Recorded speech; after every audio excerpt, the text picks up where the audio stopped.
वर्तमान समय रे सुंदर और आकर्षणीय चेहरा पाई युवपीढ़ी मध्य एक प्रकार प्रतियोगिता सृष्टि होउछि। निजको फिट रखिबा सहित मस्कुलर देखाजिबा पाई जोग व्यायाम जुम्बा एरोबिक भली विभिन्न अभ्यास समस्ते आपणाउछंती। लोकमानंकर एथिप्रति थिबा दुर्बलता को दृष्टि रखी सहर सारा छतु फुटिला भली जिम्नासियम खोलिछि। संस्था गुड़िकरे अत्याधुनिक ज्ञान कौशल थिबा यंत्रांश सबु व्यवहार करा जाउछि।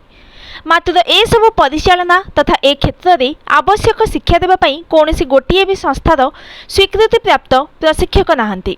अणप्रशिक्षित ट्रेनर माने यूट्यूब इंटरनेट आदि विभिन्न उत्सु तथ्य संग्रह कर प्रशिक्षण देउछंती।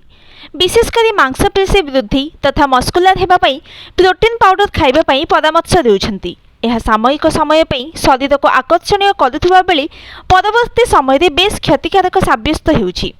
केवल युवपीढ़ी नुहंती विभिन्न वयसर लोक माने एही आखि देखा स्वास्थ्य सचेतनता पंथा अपनाउछंती। विशेषकर मधुमेह मेदबहुलता आदि दुरारोगर पीड़ित विभिन्न व्यक्ति एथिप्रति आग्रह प्रकाश करुछंती। बॉडी ट्रांसफॉर्मेशन प्लान अर्थात निर्दिष्ट समय मध्य ओजन कमाइबा को इच्छा प्रकाश करुछंती। एहाकु नै स्वास्थ्य विशेषज्ञ माने चिंता प्रकट करिछंती।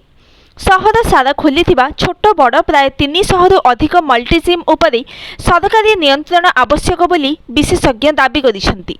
तांको कहिबा कथा जिम रे घंटा घंटा समय बिताइबा परे उपयुक्त पोषणयुक्त खाद्य खाइबा दरकार।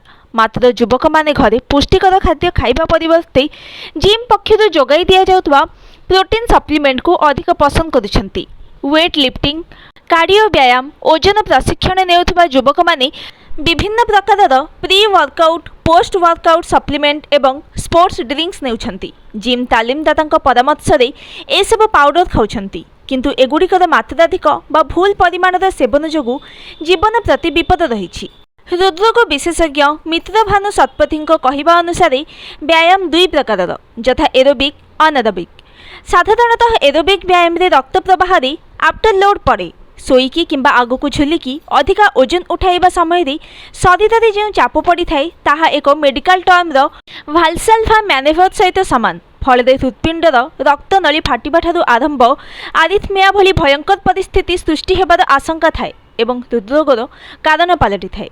अन्य पक्षरे मसल गेन पाई निया जाउथबा स्टेरॉइड शरीर पाई अत्यंत हानिकारक।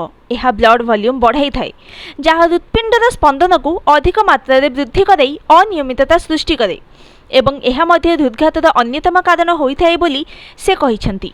तेणु केउ व्यायाम केते समय पर्यंत करिबा कथा ताहा बड़ कथा। जड़े वरिष्ठ न्यूट्रिशनिस्ट कहिसंती जे सप्लीमेंट गुड़िकरे प्रायतः अमीनो एसिड रही थाए। यह शरीर में मेटाबॉलिक असंतुलन कराए।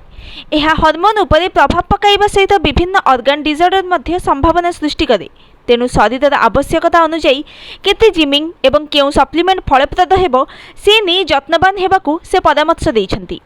Bureau report news today.